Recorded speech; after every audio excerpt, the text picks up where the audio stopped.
بسم اللہ الرحمن الرحیم۔ معزز سامعین، السلام علیکم ورحمۃ اللہ وبرکاتہ۔ اس حصے میں ہم جانیں گے کہ فرشتوں کا اللہ تعالیٰ سے کیا سوال تھا، اللہ تعالیٰ نے فرشتوں کا امتحان کیسے لیا، اور ابلیس نے اللہ تعالیٰ کی مخالفت کیوں کر کی۔ فرشتوں نے حقیقت کا ادراک کرنے کے لیے نہ کہ اعتراض کرنے کی غرض سے عرض کیا۔ سورۃ بقرہ آیت نمبر 30۔ کیا زمین میں اسے جانشین قرار دے گا جو فساد کرے گا اور خون بہائے گا، جبکہ ہم تیری عبادت کرتے ہیں، تیری تسبیح و حمد بیان کرتے ہیں۔ مگر یہاں پر اللہ تعالیٰ نے انہیں جواب دیا، جس کی وضاحت کے بعد مراحل میں آشکار ہو فرمایا۔ سورۃ بقرہ آیت نمبر 30۔ میں ایسی چیزوں کو جانتا ہوں جنہیں تم نہیں جانتے۔ فرشتوں کی گفتگو سے معلوم ہوتا ہے کہ وہ سمجھ گئے تھے کہ یہ انسان سربراہی نہیں بلکہ فساد کرے گا، خون بہائے گا اور خرابیاں کرے گا، لیکن دیکھنا یہ ہے کہ آخر وہ کس طرح سمجھے تھے۔ بعض مفسرین کا کہنا ہے کہ خدا نے انسان کے آئندہ حالات فرشتوں کو بتا دیے تھے۔ بعض کا یہ بھی کہنا ہے کہ ملائکہ خود اس لفظ فی الارض زمین میں سے سمجھ گئے تھے، کیونکہ وہ جانتے تھے انسان مٹی سے پیدا ہوگا اور محدود مادی زمانہ انسانوں کی اس طبیعت کو سیر و سراب نہیں کر سکتا جو زیادہ کی طلب رکھتی ہے، یہاں تک کہ اگر ایک انسان کو ساری دنیا بھی دے دی جائے تو بھی ممکن ہے کہ وہ سیر نہ ہو سکے گا۔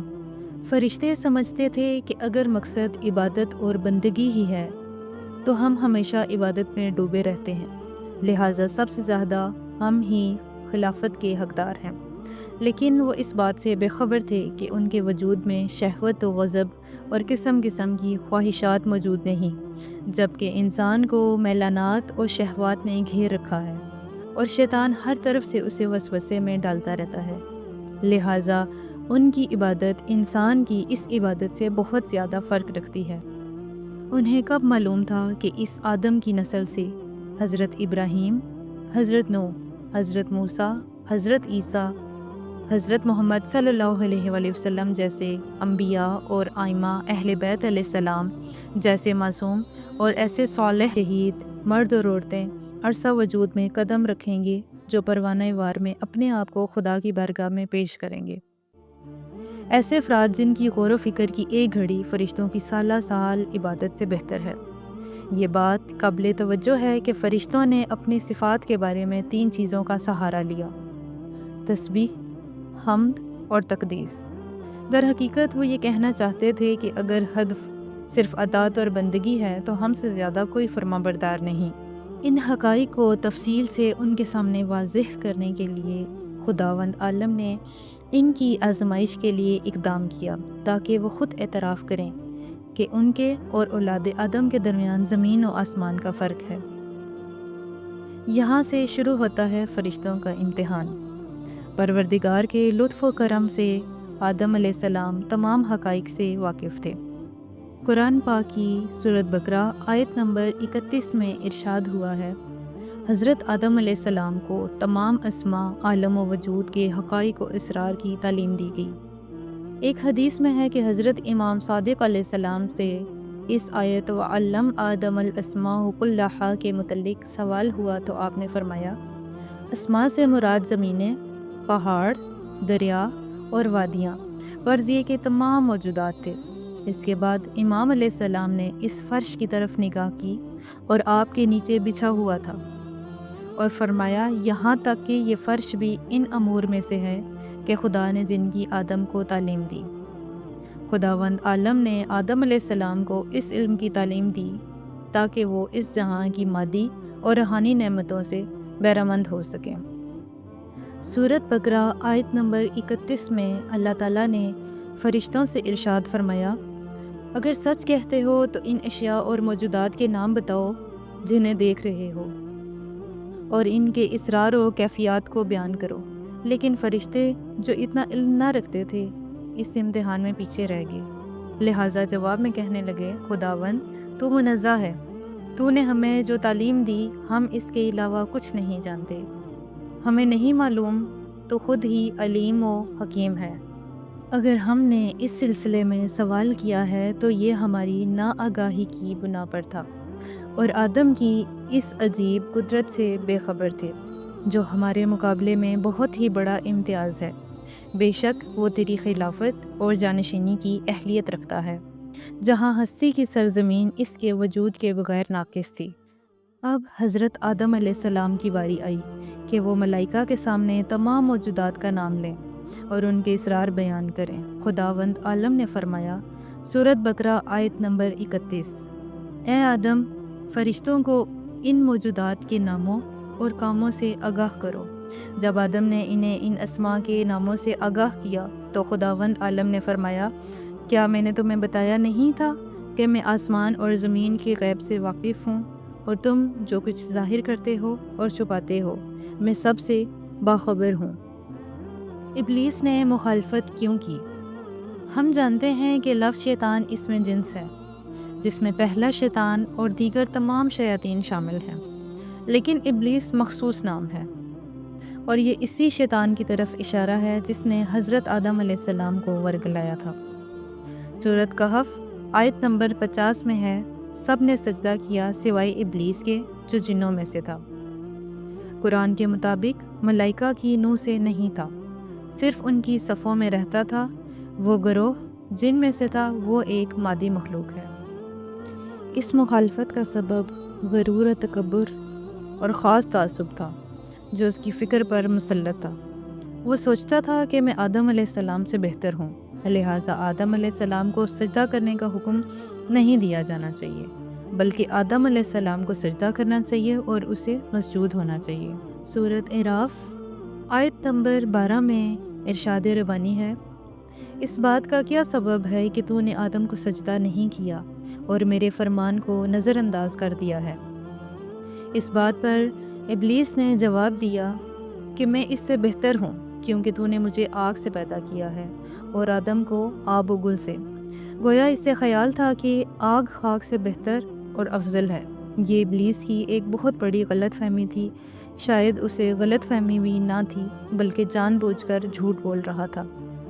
لیکن شیطان کی داستان اسی جگہ ختم نہیں ہوئی، بلکہ اس نے جب یہ دیکھا کہ وہ درگاہ خداوندی سے نکال دیا گیا ہے اور اس کی سرکشی اور ہٹ درمی میں مزید اضافہ ہو گیا، چنانچہ اس نے بجائے شرمندگی اور توبہ کے اور بجائے اس کے کہ وہ خدا کی طرف پلٹے اور اپنی غلطی کا اعتراف کرے، اس نے خدا سے صرف اس بات کی درخواست کی کہ خدایا مجھے رہتی دنیا تک کے لیے مہلت عطا فرما دے اور زندگی عطا کر دے۔ اگرچہ اس کی یہ دعا قبول ہو گئی اور اسے مہلت دے دی گئی، اگرچہ قرآن میں اس بات کی صراحت نہیں کی گئی کہ ابلیس کی درخواست کس حد تک منظور ہوئی۔ سورۃ ہجر آیت نمبر 38 میں ارشاد ہوا، تجھ کو اس روز معین تک کے لیے مہلت دے دی گئی، یعنی اس کی پوری درخواست منظور نہیں ہوئی، بلکہ جس مقدار میں خدا نے چاہا اتنی مہلت عطا کی۔ لیکن اس نے جو یہ مہلت حاصل کی وہ اس لیے نہیں تھی کہ وہ اپنی غلطی کا تدراک کرے، بلکہ اس نے اس طولانی عمر کے حصے کا حاصل کرنے کا مقصد اس طرح بیان کیا، اب جب کہ تو نے مجھے گمراہ کر دیا ہے تو میں بھی تیرے سیدھے راستے پر تاک لگا کر بیٹھوں گا، مورچہ بناؤں گا اور ان اولاد آدم کو راستے سے ہٹاؤں گا، تاکہ جس طرح سے میں گمراہ ہوا ہوں وہ بھی گمراہ ہو جائیں۔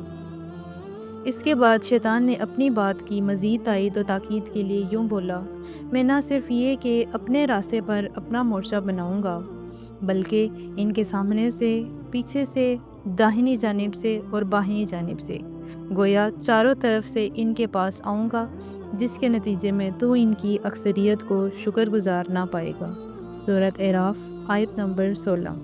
اس سے مراد یہ ہو سکتی ہے کہ شیطان ہر طرف سے انسان کا محاصرہ کرے گا اور اسے گمراہ کرنے کے لیے ہر وسیلہ اختیار کرے گا، اور یہ تعبیر ہماری ہر روز مرہ کی گفتگو میں بھی ملتی ہے، جیسا کہ ہم کہتے ہیں فلاں شخص چاروں طرف سے قرض میں یا مرض میں گھر گیا ہے۔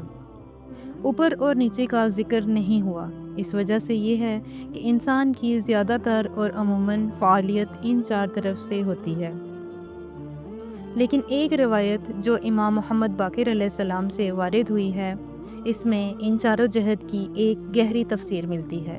اس میں ایک جگہ پر حضرت علیہ السلام فرماتے ہیں، شیطان جو آگے سے آتا ہے اس سے مراد یہ ہے کہ وہ آخرت کو اور جو انسان آگے سے ہے اس کی نظر میں سبق کر دیتا ہے۔ اور پیچھے سے آنے کے معنی یہ ہیں کہ شیطان انسان کو مال جمع کرنے اور اولاد کی طرف بخل کرنے کے لیے ورگلاتا ہے۔ داہنی طرف سے آنے کا مطلب یہ ہے کہ وہ انسان کے دل میں شک و شبہ ڈال کر اس کے امور معنوی کو ضائع کر دیتا ہے۔ اور بائیں جانب سے آنے سے مراد یہ ہے کہ شیطان انسان کی نگاہ میں لذت و مادی شہوات دنوی کو حسین بنا کر پیش کرتا ہے۔ سورۃ اعراف آیت نمبر 18 میں ارشاد ربانی ہے، میں بھی قسم کھاتا ہوں کہ جو بھی تیری پیروی کرے گا میں جہنم کو تجھ سے اور اس سے بھر دوں گا۔ یہاں پر ایک سوال یہ پیدا ہوتا ہے کہ سجدہ خدا کے لیے تھا یا آدم کے لیے؟ اس میں کچھ شک نہیں کہ سجدہ جس کا معنی عبادت اور پرستش ہے صرف خدا کے لیے ہے۔ تمام عالم میں خدا کے علاوہ کوئی معبود نہیں جس کی عبادت کی جائے، لہٰذا اس میں شک و شبہ کی کوئی گنجائش نہیں کہ ملائکہ نے آدم علیہ السلام کو سجدہ عبادت نہیں کیا، بلکہ یہ سجدہ خدا کے لیے تھا جو کہ خدا کے حکم کے مطابق تھا۔ لیکن اس عجیب و غریب مخلوق کی وجہ سے، یا یہ کہ سجدہ آدم کے لیے تھا لیکن وہ خضوع و تعظیم کا سجدہ تھا، نہ کہ عبادت و پرستش کا۔ کتاب عیون الاخبار میں امام علی موسیٰ ابن رضا علیہ السلام سے اسی طرح کی روایت ہے کہ جس میں آپ نے فرمایا، فرشتوں کا سجدہ ایک طرف سے خدا کی عبادت ہی تھی اور دوسری طرف آدم کا اکرام و احترام، کیونکہ ہم صلب آدم میں موجود تھے۔